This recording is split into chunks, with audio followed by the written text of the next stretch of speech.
And here's Manny Pacquiao coming through, moving quick with those legs, throwing a combination, punching, catching him on the way back.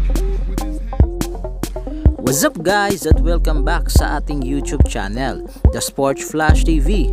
Ngayon naman ay ating pag-usapan si Errol Spence na may dalang rifle sa video na kanyang pinost.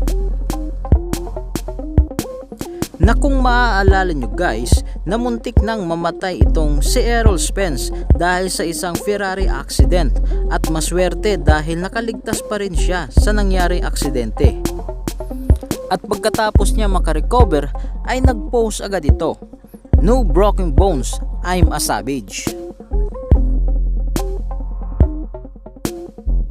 At noong July 29 lang ay nag-post ito ng bagong video na kung saan ay marami ang nagtaka at nag-alala, lalong-lalo na sa mga fans ng boxing, na baka nababaliw na ito at may mental problem na.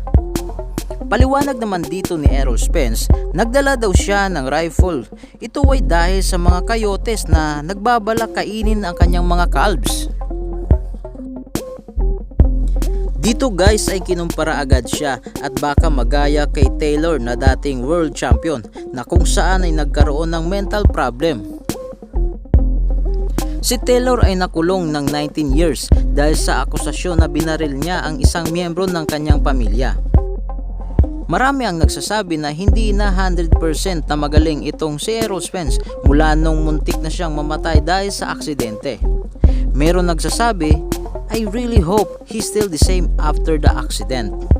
Dagdag pa nila dito na baka epekto daw ito ng Ferrari accident noong October 2019. Sabi pa ng iba, "Is he riding a bike? This guy is going to ruin his career forever." So guys, anong masasabi nyo sa pagdadala ni Errol Spence ng rifle?